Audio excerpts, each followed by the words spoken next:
Alors bonjour, voici la quatrième vidéo sur comment faire de meilleures présentations. Le sujet d'aujourd'hui est « Prenez le temps d'apprendre des nouvelles choses ». Avez-vous déjà remarqué que lorsqu'on parle à des petits-enfants, ils ont la chance de poser des questions, ils apprennent des nouvelles choses et ils sont tout excités de parler à leurs parents et à leurs amis de ce qu'ils ont appris. Vous savez, cette façon de voir le monde est quelque chose qui se perd lorsque les élèves vont en 6, 7e, 8e année au secondaire, au lycée.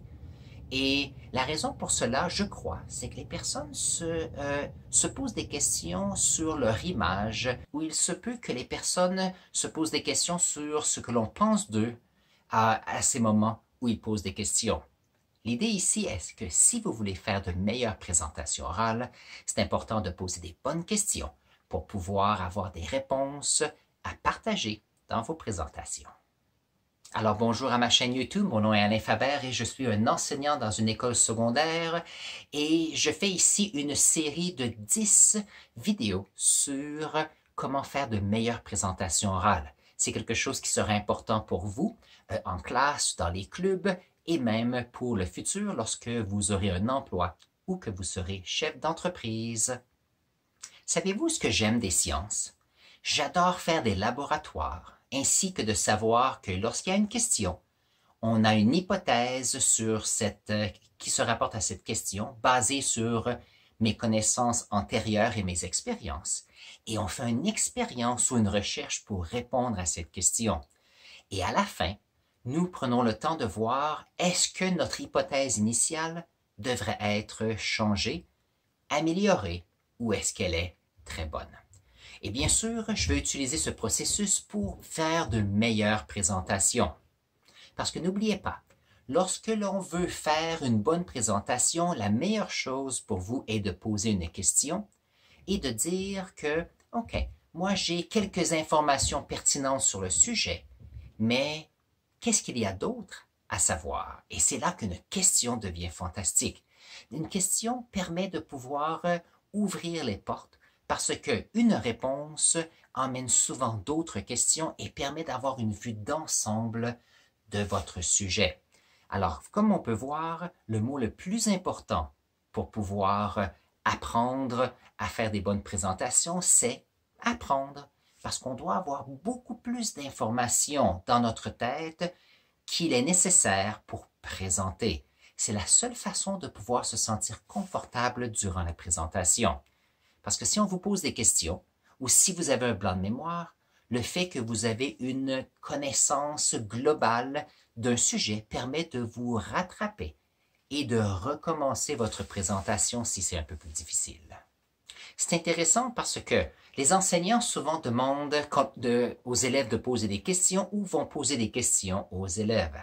Mais j'ai remarqué souvent que les adultes n'aiment pas qu'on pose des questions. Si on pose des questions à des parents, à d'autres enseignants, souvent ou à d'autres adultes, les personnes quelquefois se sentent inconfortables pour quelques raisons. La première, on pense qu'on manque de respect sur leur autorité. Les personnes pensent qu'on les questionne personnellement sur leur personne et non pas sur un sujet. Il y a quelquefois, lorsqu'on pose des questions, les personnes n'aiment pas qu'on se penche sur ces questions existentielles que personne ne veut toucher. Et lorsqu'on les pose, les personnes se retrouvent dans une situation où ils doivent s'en occuper. L'idée ici, c'est qu'une bonne question permet de pouvoir avoir une expansion de notre esprit pour pouvoir avoir une mentalité de croissance pour pouvoir nous aider. En anglais, on appelle ça « growth mindset ». Alors, si vous êtes comme moi et vous êtes une personne qui dit que le monde pourrait être meilleur, poser des questions est le secret pour y arriver. Parce que lorsque vous posez des questions, vous allez remarquer qu'il y a des personnes qui seront avec vous pour trouver les réponses et ces personnes sont fantastiques. Il y a d'autres personnes qui voudront refuser de pouvoir faire face à vos questions. Et ça, ce sont des personnes qui peut-être ne sont pas les meilleures à côtoyer parce que ces personnes ne veulent pas améliorer la situation. Ce sont des personnes qui sont contents ou contentes où ils sont. Alors, c'est à vous de choisir vos cercles d'amis, de choisir les personnes avec qui vous vous tenez, de façon à ce que vous puissiez être confortable à poser des questions et à changer le monde. Alors, j'ai 4 trucs pour vous pour faire de meilleures présentations lorsqu'on doit apprendre.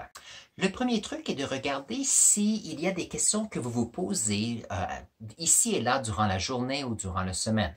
C'est quelque chose qui pourrait être changé dans votre famille ou quelque chose que vous ne comprenez pas. Ça peut être dans votre communauté, ça peut être dans votre pays, ça peut être dans différents aspects de la situation. Maintenant, lorsque vous aurez une question, mon deuxième truc se rapporte à penser aux différentes perspectives possibles à votre question. Lorsque je fais j'entraîne des débatteurs à faire des débats, il y a toujours une question, une résolution et il y a 2 côtés à débattre. Et il faut être aussi confortable à débattre les 2 côtés. Ça veut dire qu'il faut considérer différentes perspectives. Alors, mon premier truc était de regarder les questions qui se posent dans votre environnement ou autour de vous. Deuxièmement, essayez de considérer différentes perspectives. Donc, lorsque vous voulez apprendre, vous allez devoir faire de la recherche, que ce soit sur Internet, que ce soit appeler des personnes dans votre communauté qui s'occupent de cela. Ça peut être des personnes à l'université, ça peut être des amis, bien sûr. Regardez si vous pouvez apprendre différentes perspectives, parce que les perspectives vont être différentes, dépendant de l'âge des personnes, de l'ethnicité, des sexes des personnes, c'est aussi différent des traditions familiales, d'où est-ce qu'ils viennent. Et lorsqu'on réalise qu'il y a plusieurs perspectives, ça nous permet de pouvoir réaliser qu'il y a plusieurs solutions possibles à une question. Et ça m'amène au troisième truc. Une fois qu'on a la question et qu'on a plusieurs perspectives, est-ce qu'il y a plusieurs solutions à la question que vous avez ou plusieurs réponses?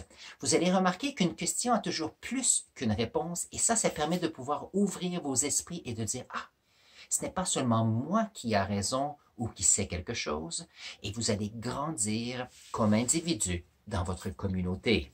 Et n'oubliez pas que si vous avez plusieurs solutions possibles ou plusieurs réponses, vous devenez quelqu'un qui a réfléchi et quelqu'un qui peut communiquer ces différentes perspectives. Et bien sûr, si vous avez un groupe de connaissances sur un sujet, cela devient plus facile de pouvoir faire de bonnes présentations. Et mon quatrième truc, qu'est-ce que c'est? C'est de répéter le processus. Parce qu'une fois que vous avez répondu à une question, cela ouvre la porte à d'autres questions. Et c'est là qu'on grandit comme personne, qu'on se développe comme être humain. N'oubliez pas que souvent, lorsqu'il y a beaucoup de situations, beaucoup de questions, il y a des personnes qui se sentent pris et stressées et préfèrent ne pas faire face à ces questions. Alors que si vous en prenez une de celles-ci, que vous répondez à la question, cela met cette question de côté et fait de la place pour une nouvelle question. Et avec le temps, vous allez voir que des nouvelles questions amèneront de différentes solutions, différentes perspectives, différentes façons de penser. Vous allez rencontrer des personnes que vous ne pensiez pas rencontrer dans le futur. Vous allez avoir des nouvelles rencontres. Vous allez avoir de nouvelles perspectives encore. Et devinez quoi? Votre monde va devenir un meilleur monde. Alors, mon devoir est le suivant. Pensez un petit peu à ce qui s'est passé hier ou même au début de la journée. Est-ce qu'il y a une question que vous avez eue par rapport à quelque chose?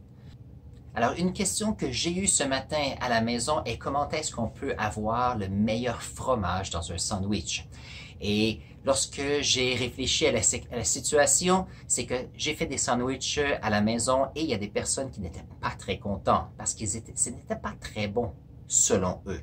Alors, on a eu des discussions et j'ai demandé leur perspective à savoir comment est-ce qu'on pourrait inclure ou cuisiner avec le fromage pour les mettre dans le sandwich. Donc, il y a des personnes qui m'ont donné l'idée qu'on peut faire griller le pain dans le grille-pain avec le fromage dessus. On peut utiliser le four. On peut faire une tranche de pain comme un grilled cheese dans la poêle.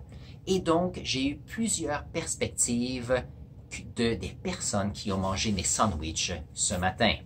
Et donc, les solutions sont les suivantes. Je vais essayer de faire mes sandwichs de style grilled cheese la prochaine fois, mais je vais inclure à l'intérieur les tomates ainsi que les œufs qu'il voulait avoir. Alors, l'idée ici, c'est que est-ce que j'aurais pu être fâché qu'on n'a pas aimé mes sandwichs? C'est vrai, j'aurais pu être fâché, mais ce que j'ai fait, j'ai demandé les perspectives de façon à avoir des solutions. Et maintenant, je vais refaire des sandwichs et nous allons tester pour voir s'ils sont bonnes. Alors voilà, c'est un exemple de se poser des questions et ici, j'apprends à partir des autres et on peut avoir de meilleurs repas. Sur ce, je vais mettre ici le lien à une liste de vidéos sur comment devenir meilleur à faire des présentations. On se voit aux prochaines vidéos.